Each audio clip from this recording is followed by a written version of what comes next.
The early results are in, and you know what that means, right, Shep? No more political ads, Greg. Yeah, well, that too. Plus, 4 teams are about to be knocked out of the playoffs. We'll tell you who next on Extra Time.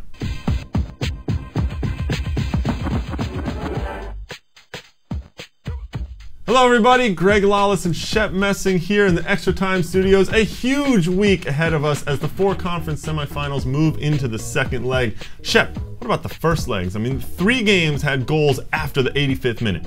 Yeah, Greg, I love those late goals, and I think there's a common theme there. It was the better teams in the series that got the goals. Houston, I think the better team. Columbus, the better team. Salt Lake with a late goal. I think at this time they're better than Chivas. Even though they're a seed below Chivas.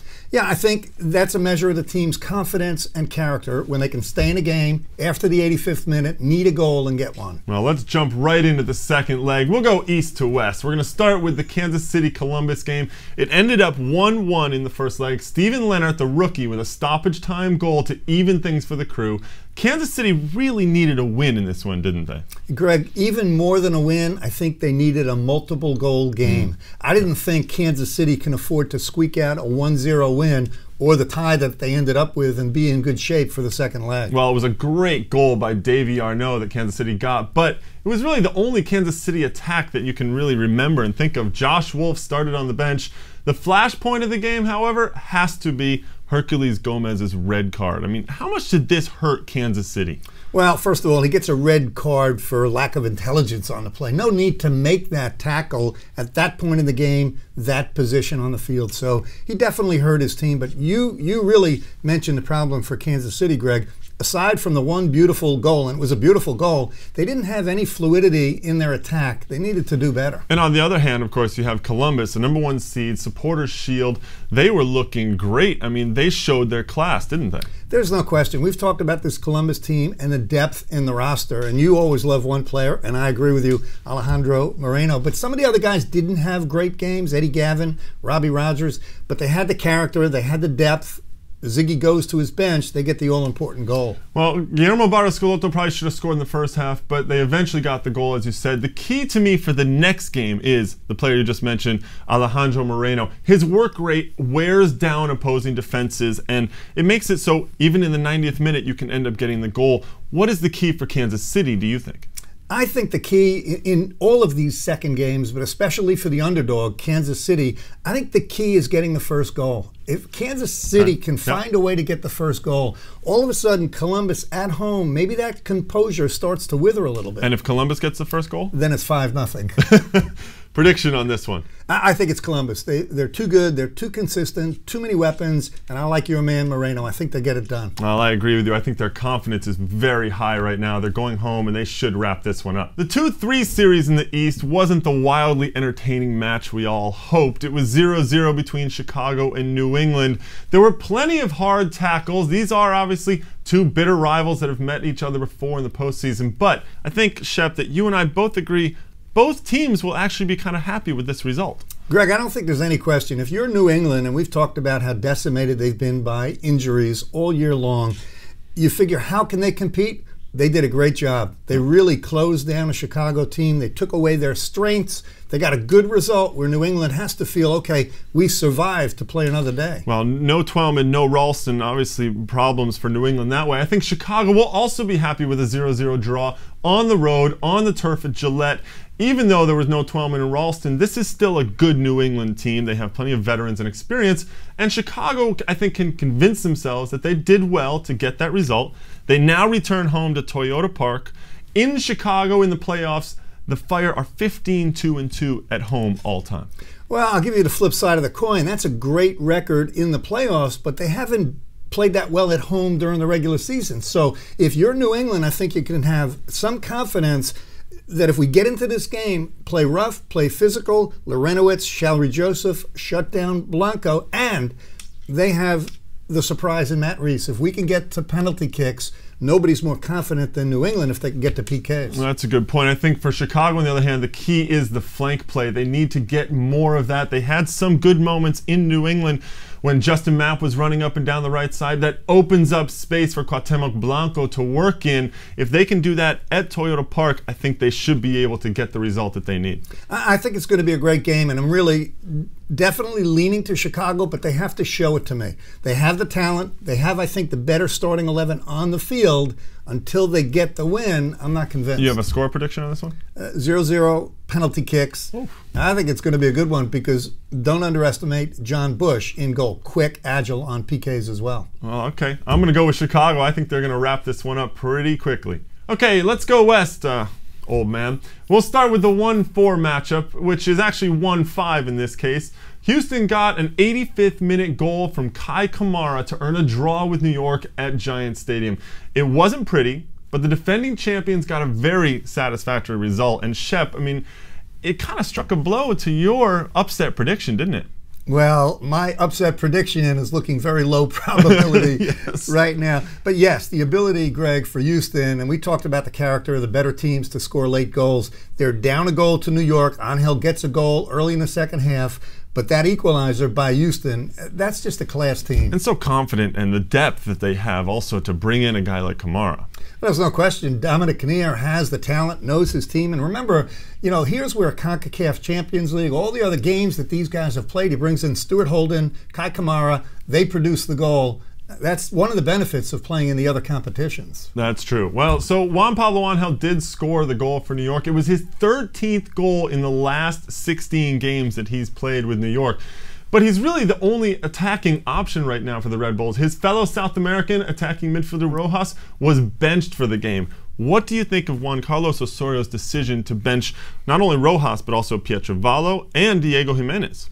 Well, Jimenez played, but Gabriel Sichero. Yep.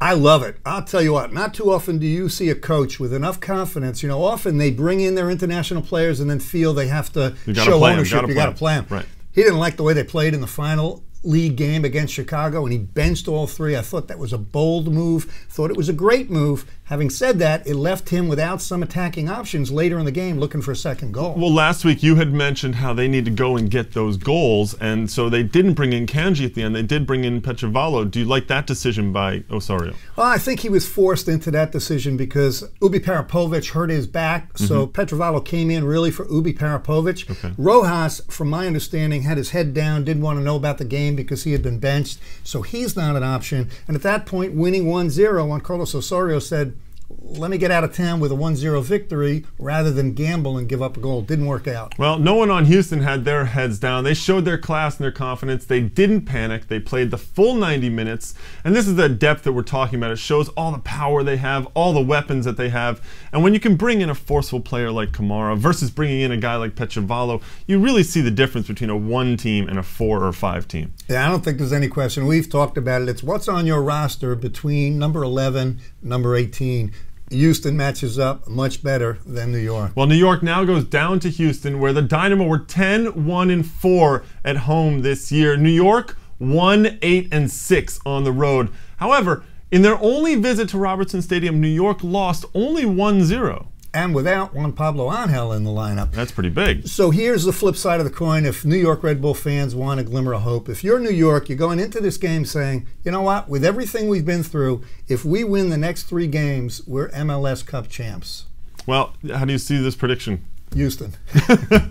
I think I'm going to go with Houston too. It's a mismatch of talent right there, and the home fans at H-Town are hard to overcome. In the West, the 2-3 matchup was the only game that had a winner. Real Salt Lake came up trumps with a 1-0 victory over Chivas USA, a last-minute goal from Yura Movsisyan. And Shep, this guy Movsisyan is carrying the team right now. He has 5 goals in the last 6 games. Greg, these two teams in general, I thought played the best soccer of the entire playoff series. And Movsisyan, I have loved him all year, but he's finally found the missing link, the ability to score goals. He's big, he's strong, he's physical, technical on the ball. These goals he's scoring are wonderful. And it helps also if you're going to score clutch goals, if you have a player like Javier Morales delivering the ball. He has proved to be a classy player. Makes sense why they signed him and actually bought him from his team in Spain. The key for Chivas has to be to stop Morales. If they can, they should be able to get a result. But Shep, how do you stop Morales? I'm a big believer in a game like this with a player like Morales. You've got to shadow him. Jesse Marsh, follow him, to the concession stand. Don't leave him alone for a minute on the field. Jesse Marsch has to try and shut him down. And don't give up set pieces, because he's obviously very good at going for goal or serving a ball into the box. Chivas also need to start scoring. They're desperately missing Atiba Harris and Aleko Eskandarian up top. Someone who can stretch the RSL defense, anybody. The key for them in this game, I think, is whether either of them can be fit by game time. Yeah, I think that's a key for Chivas. They need to score goals. Well, Harris right now still not in this. Eskandarian, though, has started to train for Chivas, and I think he'll be a big difference maker if he can come into this game. He was a huge factor down the stretch for Chivas, scoring a couple of important goals to get them into that second place position. Yeah, he's a nasty player in the best sense of the word. He's got the ability to run at defenders with the ball at his feet. He does have the speed to get out wide, as you were just talking about. So Eskandarian, if he can play, that'll be critical. Well, he was the 2004 MLS Cup MVP for DC United. Now, Real Salt Lake, their coach Jason Kreis, he's always had that attack-first mentality, obviously with all the goals he scored.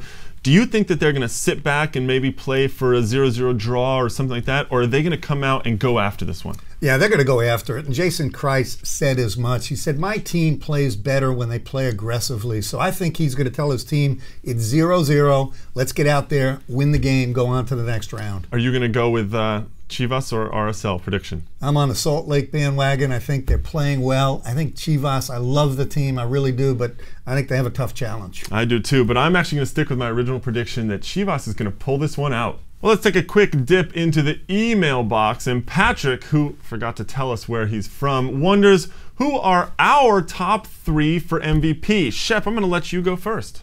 Patrick, number 1, Schelotto. 2, Juan Pablo Angel. 3, Morales. I'll give Brian Chink from Houston honorable mention. Well, Patrick did actually mention whether Morales was in there, so perhaps he's a Salt Lake fan. And in fact, this might be one of the few times that Shep and I totally agree. My 3 for MVP were the exact same. It was Schelotto, Angel, and Morales. Although look for Morales next year, I think, maybe for that top spot. And if you have any questions, if you want to email us, our email address is extratime@mlsnet.com. Don't forget to include your address and your shirt size so we can send you an Extra Time t-shirt. Time now for the Volkswagen Wow Moment of the Week. And he did it last week to get Real Salt Lake into the playoffs. This week, a little bit more Movsisian magic. Well, it's the 90th minute. Chivas at Salt Lake. Wow. You can't do it any better than that. Morales, Movsisian, that's the game winner. Well, you're a Movsisian, proving to be a star in the making. Perfect for the Volkswagen Wow Moment of the Week. Well, that's all we have on this edition of Extra Time. Shep, any upset specials in the second leg of the playoffs? Well, Greg, low probability, but I'm still clinging to New York Red Bulls. And I'll tell you, I think New England is going to win it on PKs. If either of those happen, we'll be talking about it next time, so join us and we'll kick it around.